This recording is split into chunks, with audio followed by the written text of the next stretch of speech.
మీరు ఒక విషయం గుర్తుంచుకోవాలి.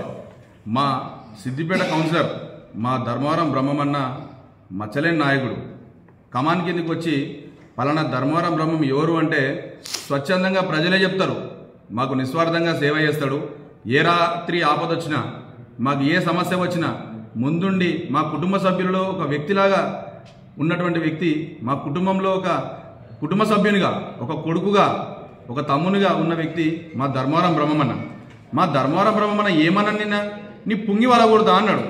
తప్పేమున్నదంట. హైదరాబాద్ వాడుక భాషలో పుంగి వలగొడతా అన్నది వాడుక భాష. అది దాన్ని మీరు వేరే రకంగా అర్థం చేసుకొని నీ కార్యకర్తలను పిలిపించి వాళ్ళని ప్రోత్సహించి వాళ్ళకి ఇంత మందు దాయిపించి మా బ్రహ్మమన్న మీదకి ఉసిగొల్పాల్సిన అవసరం మీకు ఏమొచ్చింది? అసలు నాకు విషయం అర్థమైతలేదు.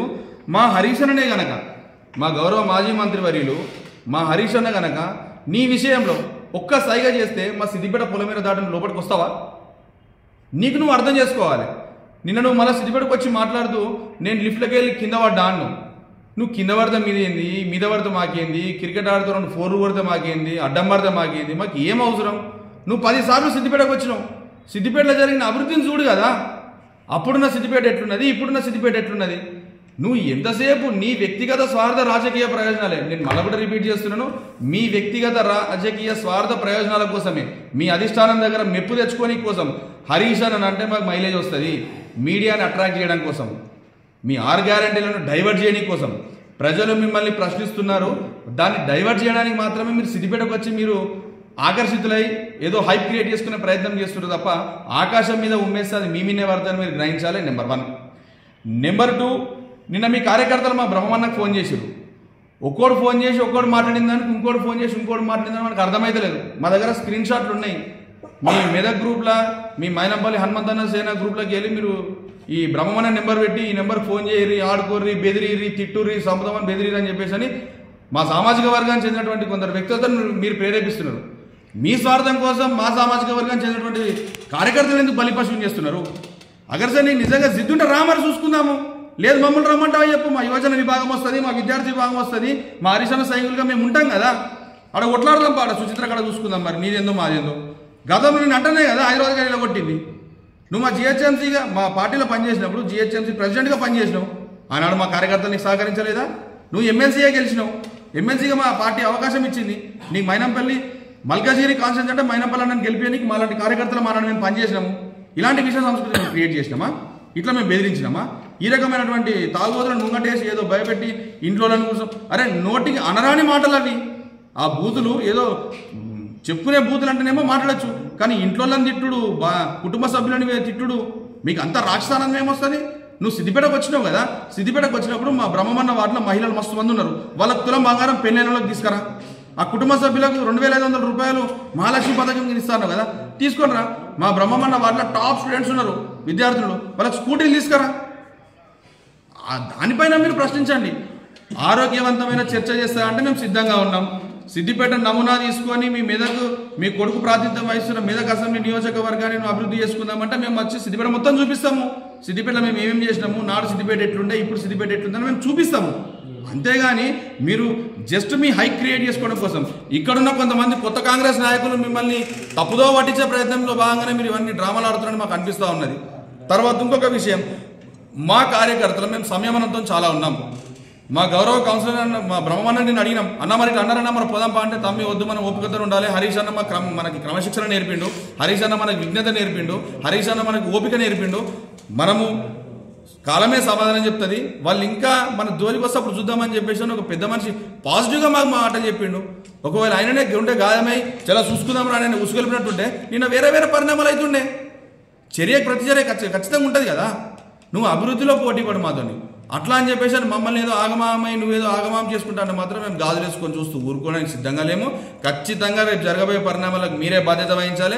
ఎలాంటి అసాంఘిక కార్యకలాపాలు నీ ద్వారా జరిగినా, మమ్మల్ని ప్రేరేపించేటట్టు మా బ్రహ్మమన్న విషయంలో చేసిన మా పాత సిద్దిపేట లాల్ కమాన్ గడ్డ అడ్డా సాక్షిగా, సిద్దిపేట లాల్ కమాన్ సాక్షిగా మా బ్రహ్మమన్నకు ఈగ కూడా వాళ్ళ నియం ఖచ్చితంగా ఏడికైతే ఆడికైతే చూసుకుందండి. Thank you. అయినపల్లి హనుమంత్ గారు, మీరు గెస్ట్ లాగా వచ్చి వెళ్ళిపోవాలా కానీ మా కౌన్సిలర్ మీదకి మీ చెంచాగారం పట్టుకొని ఫోన్లు చేయించి బెదిరించడం సమంజసం కాదు. రాజకీయంగా చేయాలి.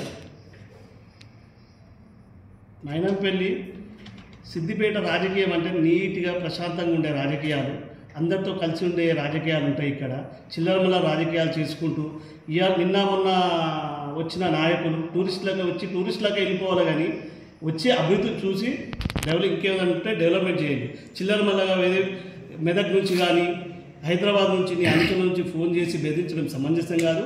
ఇది రాజకీయ హూందాతనం అయితే కాదు. చిల్లరమల్ల రాజకీయాలు చేసుకుంటూ అందరిని ఇబ్బంది పెట్టుకుంటూ వస్తే ఇది మీకు సమంజసం కాదు. హూందాగా ఉండండి. మీరు రేవంత్ రెడ్డి గారిని సీఎం దృష్టిలో పడాలంటే ఏమన్నా చేసుకోండి, కానీ రాజకీయ విద్వేషాలు చిల్లరమల్ల రాజకీయాలు చేసుకుంటూ బంద్ చేసి ఈ ఫోన్ కాల్ బెదిరించుకుంటూ బతకడం మానేసి మీరు హూందాగా ఉండండి. మీరు హూందా పెద్ద నాయకుడు అనుకున్నాం, కానీ ఇట్లా చిల్లరగా మా కౌన్సిలర్ గారి మీదకి బ్రహ్మణ మీదకి ఫోన్ చేయించి చేస్తామంటే కాదు. ఇది మంచి పద్ధతి కాదు అని మనం చూస్తాం. ముఖ్యమంత్రి మెప్పు గురించి సిద్దిపేట బాట పట్టిన మన మైనంపల్లికి మేము సిద్దిపేట నియోజకవర్గ యువజన విభాగం తరఫున మేము ఒక విజ్ఞప్తి చేస్తున్నాం. నీకు విజ్ఞప్తి చేసేది ఏంటంటే సిద్దిపేటకు వచ్చి సిద్దిపేటలో జరిగిన అభివృద్ధిని చూసి ఒకవేళ నువ్వు చూడడానికి ఇబ్బంది అనిపిస్తే మేము రావడానికి సిద్ధంగా ఉన్నాం. మేము ఏం అభివృద్ధి చేసినామో చూపిస్తాం.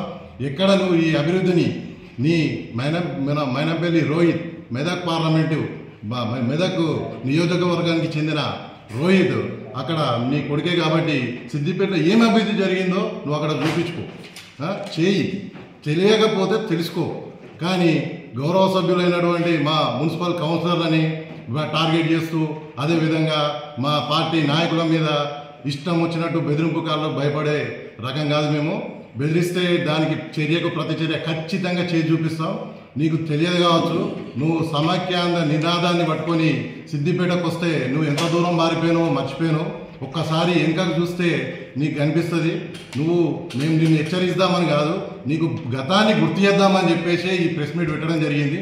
నువ్వు ఎట్టి పరిస్థితుల్లో నువ్వు వచ్చామా నీ ఇక్కడ ఉన్న అభివృద్ధిని చూసి మీ గౌరవ ముఖ్యమంత్రికి చెప్పి నేను ఇట్లా చేసుకుంటా అని చెప్పు. నీ మెదకులా చేపిస్తాను, లేదంటే మన తెలంగాణ మొత్తాన అభివృద్ధికి ఏ విధంగా అనేది సిద్దిపేట ఆదర్శం అని చెప్పేసి మీ ముఖ్యమంత్రికి చెప్పు. ఇక్కడ చూసి నీ కళ్ళు మండి మా గౌరవ కౌన్సిలర్లను కానీ అదేవిధంగా మా ముఖ్య నాయకులను టార్గెట్ చేస్తూ వాళ్ళ వ్యక్తిగతంగా కాల్ చేసి వాళ్ళని బెదిరిస్తే ఇక్కడ బెదిరిపోయేటోళ్ళు ఎవరు లేరు బిడ్డ. మేము ఇక్కడ ఉద్యమాల్లో మేము కడుపుకు బొట్టకు అన్నిటికీ తచ్చుకొని మేము ఉద్యమం చేసి తెలంగాణ సాధించినాము. ఇక్కడ ఉన్న వాళ్ళందరూ ఏ పైసలకు లొంగేటోళ్ళు కాదు, దేనికి లొంగే వ్యక్తులు కాదు బిడ్డ.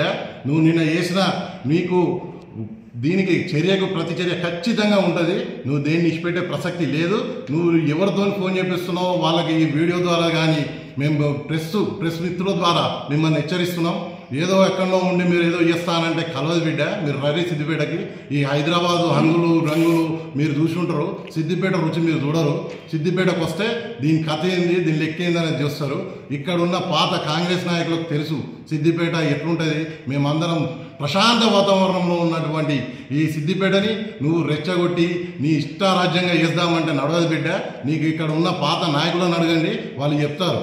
ఇక్కడ ఉన్న పాత నాయకులు కాంగ్రెస్ నాయకులను అడగని చెప్తారు. ఈ కొత్త రంగు పూసుకున్న కాంగ్రెస్కి మేము ఖచ్చితంగా ఇక్కడ ఏ విధమైతే మీరు చేస్తున్నారో దాన్ని ఖచ్చితంగా ఎదిరిస్తాం, ఎదిరి నిలబడి చూస్తాం. మాకు కేసులు ఈ కొట్లాటలు కొత్త కాదు బిడ్డ, అది మీకైనా తెలుసు. మేము చేసి చూపిస్తాం.